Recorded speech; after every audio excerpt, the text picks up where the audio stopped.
Few recall the carnage of the Korean War. Falling between World War II and Vietnam, its importance is often forgotten. But the unprecedented Singapore summit between President Donald Trump and North Korean strongman Kim Jong-un has put the Korean peninsula back in the international spotlight. Nearly 70 years after an armistice was declared, Korea remains a flashpoint that could erupt into a conflagration affecting Japan, China, Russia, and the United States, or inch along a path toward peace. After an initial effort to unify Korea under one government following World War II, the U.S. and Soviet Union decided to split the peninsula along the 38th parallel. In June 1950, North Korea invaded the U.S.-backed Republic of Korea and, with material support from the Soviet Union, seized control of the country, toppling Seoul within 3 days and executing thousands of resistors. A UN coalition of 16 nations led by the United States and commanded by General Douglas MacArthur fought back against North Korea.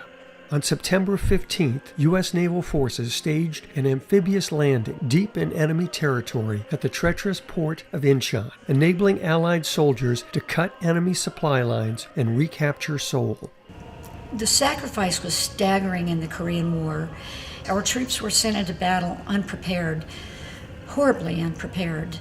Allied soldiers surged north, reaching the Chosin Reservoir in late November, prompting China to enter the war. Waves of Chinese fighters enveloped the reservoir, causing UN forces to retreat. When I think about the Chosin Reservoir, the first thing I think about is cold, because it was numbing cold. And at night, if you stopped long enough in that 30 below zero weather, it'd freeze. All of our food was frozen. The government gave us a wonderful Thanksgiving dinner that we couldn't eat because it was all frozen. I was in artillery, and they brought in 500 casualties the first night. We couldn't care for them because our plasma was frozen. The corpsmen carried the morphine in their mouths to keep it thawed, and our weapons wouldn't fire. The carbines wouldn't fire. We had a 30 caliber machine gun wouldn't fire.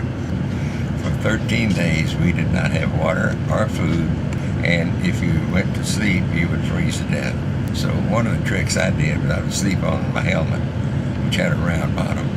And when I'd fall over, I'd wake up. Just before I'd wake up, I'd feel warm all over.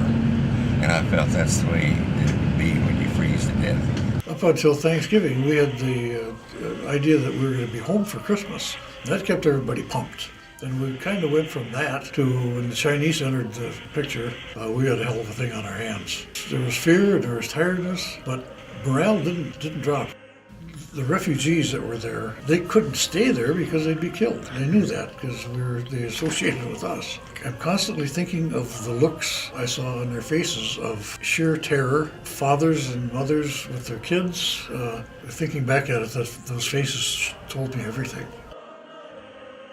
On Christmas Eve 1950, an armada of Navy warships and merchant vessels finished evacuating 105,000 UN troops and 98,000 North Korean refugees from the port of Hunnam as Chinese forces closed in from the north.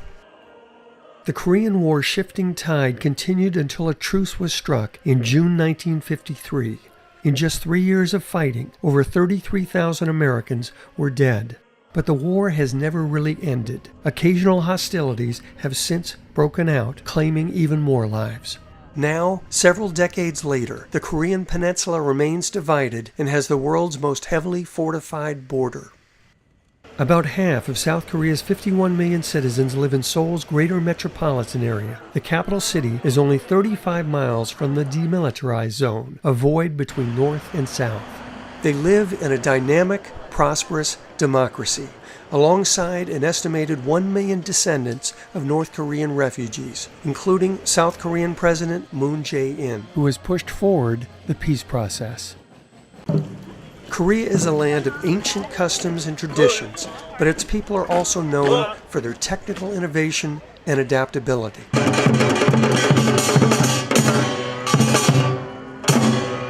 Korean work ethic is incredible. It's part of their culture. I say the one word to me that defines Koreans is the word duty. Koreans have duty to their bosses, to their family, to their country, and they take all of them very seriously. When I was young, Korea was very poor,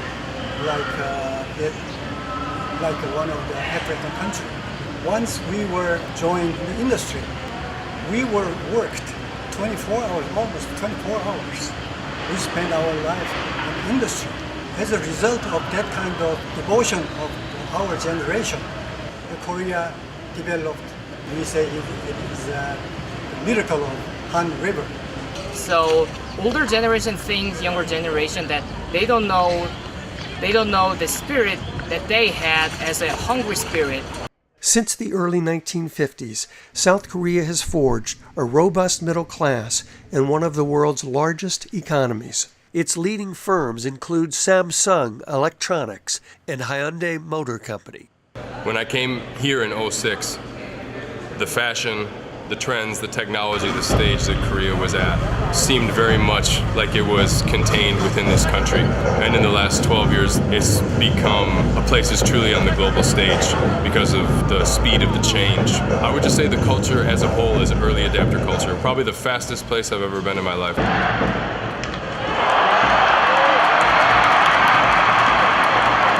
They do not rest. It's amazing. The energy and soul is contagious. And I talk to so many Koreans. They sleep, 4 or 5 hours a night. That's it. And they're on the go constantly.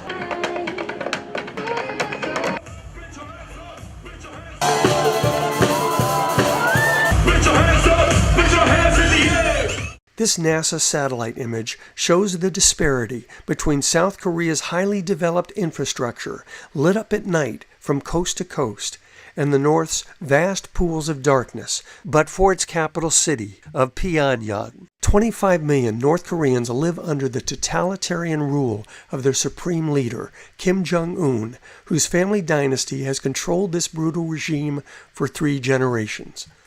Kim assumed absolute power when his father, Kim Jong-il, died in 2011. He's accelerated North Korea's quest to build nuclear weapons and long-range ballistic missiles, a rising threat to the United States and her allies.